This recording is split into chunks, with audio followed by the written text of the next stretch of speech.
Depuis 10 ans, le défilé des petits riens est devenu le rendez-vous incontournable de la mode à Bruxelles. Comme chaque année, Edouard Vermeulen, Elvis Pompillo et bien d'autres se sont réunis à Tour et Taxi pour la bonne cause. Je trouve que des maisons de couture, disons, un peu plus institutionnelles comme la nôtre, Nathan, puissent être présents, qu'il y ait des jeunes créateurs, que justement il y ait cette dynamique entre les mannequins, les créateurs, les maquilleurs et tout le monde.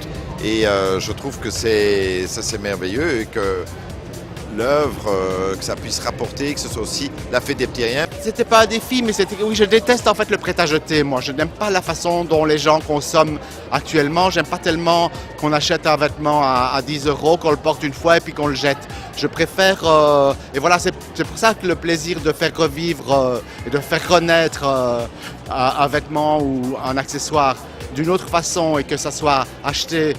En fait, c'est très important d'être ici parce que tous les gens qui sont ici font que des pièces uniques. Ce que vous achetez ici, ce sont que des pièces uniques. Nous, on a une philosophie qui est le slow wear, qui fait qu'on consomme intelligemment, qu'on peut changer les kits d'accessoires tout en gardant une pièce de base qu'on accessoirise. Et donc, c'est une économie de temps, de place, aussi un peu pour notre planète.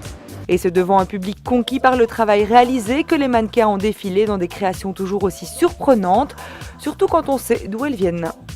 Mais cette année, nous sommes partis d'un manteau d'agent de police fluo, le ciré, et je trouvais ça tellement extraordinaire de voir ça dans les petits riens. Je ne savais pas très bien quoi en faire, et puis au fait, c'est la couleur qui est éblouissante puisqu'elle est fluo-orange, et je dis le côté sympa, c'est d'avoir disons, essayer d'employer en mettant, disons, chaque fois les détails sur chaque vêtement. Nous avons travaillé beaucoup avec les dentelles, les boutons. Ça, c'est les deux pièces que nous avons privilégiées pour notre recherche de pièces à travailler. Cette année, j'ai fait des vêtements, des sacs à main, des chapeaux, des casquettes, tout avec des cravates en fait, un symbole très masculin. Et j'ai tout à fait détourné cela en faisant des choses plutôt glamour, plutôt amusantes. En tout cas, chez les petits riens, tout est décidément récupérable pour le plus grand bonheur des créateurs. D'ailleurs, ceux-ci sont aussi des fans de la récupération et du seconde main.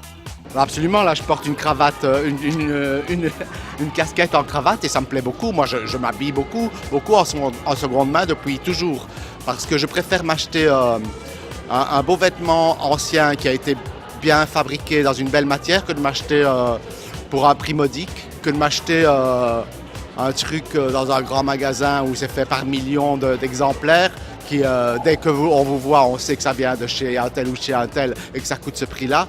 Moi, au moins, j'ai souvent des choses qui ont été faites sur mesure pour des gens précis, dans des qualités magnifiques et qui, voilà, il n'y a aucune comparaison.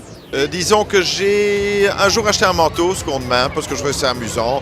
C'était quelque chose que j'aurais jamais acheté parce que d'abord ça ne se trouvait pas parce que le côté seconde main a aussi ce côté vintage. Donc ce côté mode, bon, je trouve amusant. Il est vrai que sinon je n'ai jamais vraiment opéré dans du vintage et du seconde main parce que je trouve que ou bien ce sont des vêtements, je trouve, qui sont surtout adressés à la jeunesse et à eux de l'interpréter et justement d'avoir ce côté un peu dingue et amusant, je trouve formidable.